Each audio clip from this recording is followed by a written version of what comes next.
viewers, and welcome to my final Eurogamer 2013 video from Eurogamer Expo. You can see the crowd here waiting outside.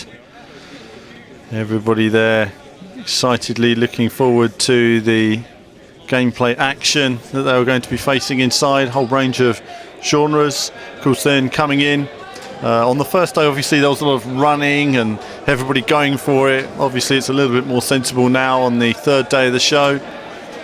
But this represents the last video I'm doing on for Eurogamer Expo 2013. But I wanted to give you all a good idea of what it was like, and if you're looking forward to it next year, what you can be faced with, as we see everybody coming in here, excited gamers from every genre, cosplay fans. And this went on for ages, thousands of people pouring into the hall at the beginning of the day. I obviously was privileged to have access before the show actually opened, to have a wander on the stands and to spend some time having a go on some of the games and trying everything out, every different type of game available. And I thought I'd give you an idea of what it was like just walking into the hall for the first time, what you're faced with, how big it was in there.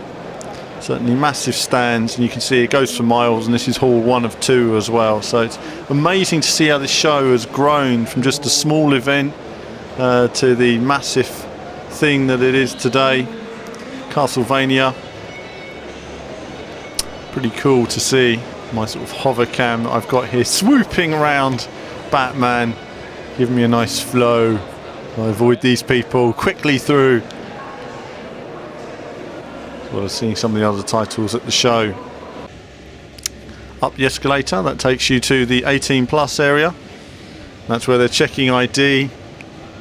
Everybody wanted to get up there. Last year, of course, it was all on the same floor, but they split the floors this year, which really sort of was more a demarcation. The queues for Titanfall, I mean, this is all within 15 minutes of the show opening. So you just saw the people running in.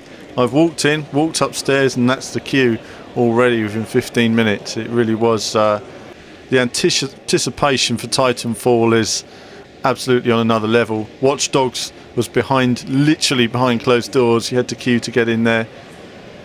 We didn't get the chance to get in there during this show, and just to look at the show as it's just opened, and you can see people flowing in.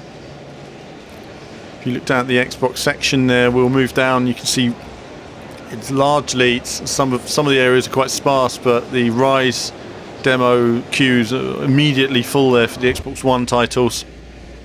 We saw Killer Instinct as well. There's the Oculus Rift. This chap had no idea I was filming him, but I always thought it was entertaining seeing people use Oculus Rift for the first time. Certainly it's one of the most exciting things happening in the world of video games at the moment. And that was on the retro stand. So that was it from the other bits and pieces. Of course, elsewhere at the show, we recently saw the interview with Marcus Nielsen, executive producer of Need for Speed Rivals.